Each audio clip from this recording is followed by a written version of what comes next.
Bismillahirrahmanirrahim. Bapak Ibu mungkin terkadang aku sih ya ada satu fase hidup di mana ketika kita itu merasakan sangat capek atau sangat lelah mungkin ya. Terus sangat capek itu ternyata bukan hanya fisik yang bisa merasakan, tapi pikiran kita juga bisa merasakannya. Karena ternyata salah satu tempat yang paling berisik, paling ramai itu menurut saya adalah pikiran kita sendiri. Mungkin kita terlihat diam, tapi ternyata di pikiran kita itu sedang memikirkan ini dan itu, banyak sekali. Tapi perasaan-perasaan itu mungkin muncul karena kita terlalu sibuk dengan orang lain tanpa kita memperhatikan diri kita sendiri. Kita bisa dengan seringnya menanyakan kabar orang lain, memperhatikan orang lain, orang itu pakai baju apa ya, kok dia kelihatan sedih ya. Tanpa kita sadari, mungkin kita jarang bertanya kepada diri kita sendiri, perasaan aku hari ini gimana ya? Apa kabar aku hari ini? Misalkan kayak gitu. Nah, terus bahkan mungkin ketika kita merasakan hati kita ada yang salah, kita tetap mengabaikannya. Misalkan aku sih. Nah, pada titik itu nggak sengaja lihat di sosial media buku ini. Terus pas lihat-lihat isinya lucu banget. Jadi tertarik dan akhirnya ingin meresensi buku ini. Buku ini judulnya Tenang, penulisnya Lapinggala. Ini adalah nama penanya, jadi memang tidak diketahui nama asli dari penulis ini. Penerbitnya adalah Ceklik Media. Cetakan ini saya beli cetakan tahun 2025. Cetakan ketiga, cetakan pertamanya ada pada tahun 2024. Jumlah halamannya 152 halaman, sudah memiliki ISBN. Terus jenis bukunya adalah refleksi diri dengan gaya bahasa yang sederhana, puitis, kontemplatif, dan menenangkan.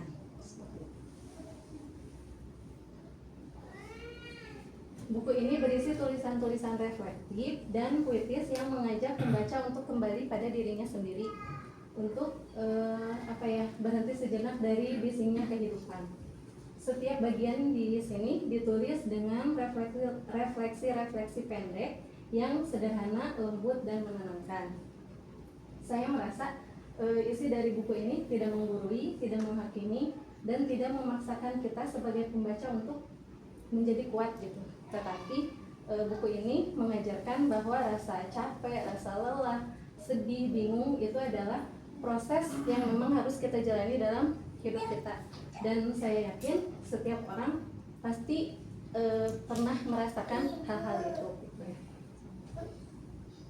Salah satu contoh kutipan reflektif pada buku Tenang ini adalah, kebaca nggak Bapak Ibu? Berangkat saja dulu, meski tidak tahu harus sampai mana dan sejauh apa, tidak mengapa kalau langkahmu kecil. Yang terpenting kamu selamat sampai tujuan. Menurut saya, kalimat-kalimat dalam buku ini akan mempunyai makna yang berbeda-beda sesuai sudut pandang pembacanya masing-masing. Tadi saya sudah meminta anak-anak kelas 5 ya, anak-anak yang sepertinya belum memiliki beban hidup seperti kita gitu. Dan memang jawaban dari makna mereka berbeda-beda. Nah, sekarang saya ingin tahu dari Bapak Ibu guru arti dari seperti tadi. Langsung saja mungkin ada yang mau.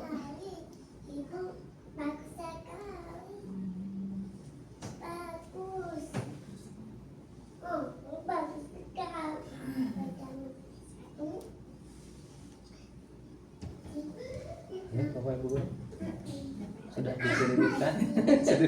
Kalau saya mungkin lihat ini ya, menurut persepsi saya, di sini kan berangkat saja dulu, meski tidak tahu harus sampai mana dan sejauh apa. Tidak mengapa kalau langkahmu kecil, yang terpenting kamu selamat sampai tujuan.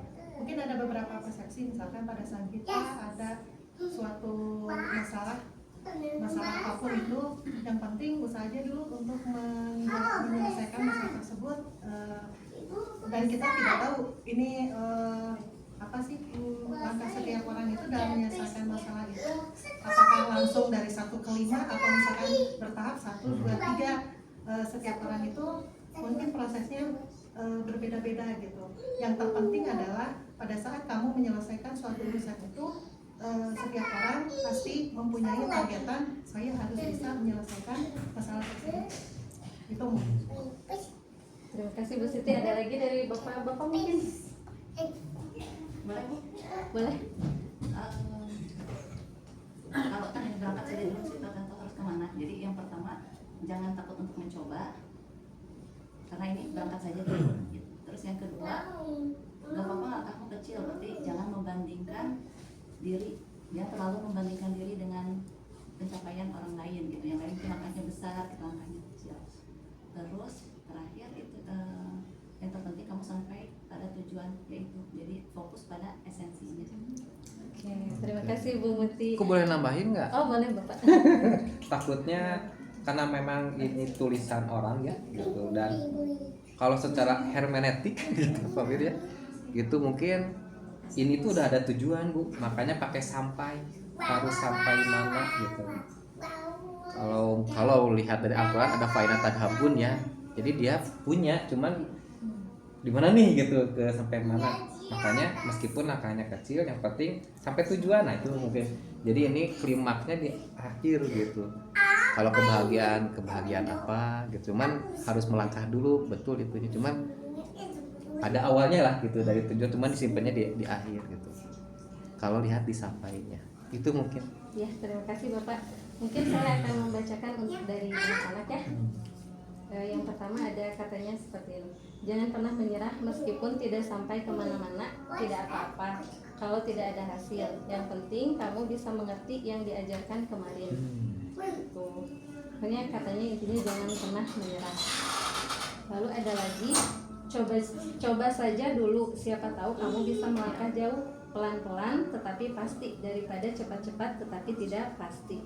Nah, itu dari beberapa yang sudah dikemukakan dapat kita simpulkan bahwa satu kalimat reflektif ini bisa mempunyai berbagai makna tergantung dari siapa yang membaca, apa perannya dia, bagaimana pengalamannya, dan tentunya bagaimana seperti apa perjalanan kehidupannya masing-masing. Dari situ kita bisa tahu bahwa refleksi ini bukan soal benar atau salah, tapi bagaimana kita bisa jujur terhadap diri kita sendiri. Kita harus bisa merasakan apa yang hati kita rasakan. Lalu mungkin sekarang ke refleksi pembelajaran.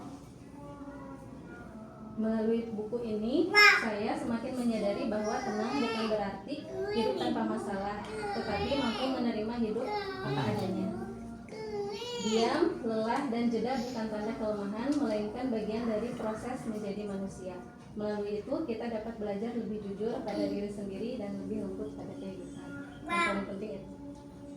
Lalu kelebihan dan kekurangannya, buku ini bahasanya lembut, menenangkan, rileks, dan mudah dibaca kapan saja. Selain itu, dia juga bisa ngacak bacanya tanpa dari 1, 2, 3, 4, 5 gitu. Terus ilustrasi bukunya juga sangat menarik, jadi insya Allah tidak bosan ketika membacanya. Kekurangannya, buku ini memang tidak berbentuk cerita, jadi dia hanya kalimat-kalimat refleksi aja gitu ya. Terus di buku ini juga tidak memberikan langkah-langkah praktis seperti bagaimana supaya hati kita tenang, bagaimana supaya kehidupan kita lebih damai kayak gitu-gitu. Ini memang bukunya lebih untuk perenungan diri sendiri aja. Untuk rekomendasi, buku ini cocok untuk siapapun yang sedang lelah, butuh ruang tenang, atau yang ingin membaca sesuatu tapi nggak berat gitu, tapi tetap bermakna. Untuk penutupnya, kalau bukan kita sendiri yang mau memahami diri kita, tidak akan ada orang lain yang bisa benar-benar melakukannya untuk kita. Setiap orang bisa menemani, tapi hanya kita yang benar-benar tahu isi hati dan lelah kita sendiri. Buku ini membantu saya belajar mengenal diri, menerima keadaan, dan memberi ruang untuk berhenti sejenak, bukan untuk mengubah hidup secara drastis, tapi untuk lebih jujur pada diri sendiri. Tenang bukan tentang hidup yang ringan, tapi hati yang berserah. Dan disitulah damai menemukan rumahnya. Yang terakhir mungkin tidak semua luka perlu ditunjukkan, tapi semua luka perlu dipulihkan. Sekian, terima kasih.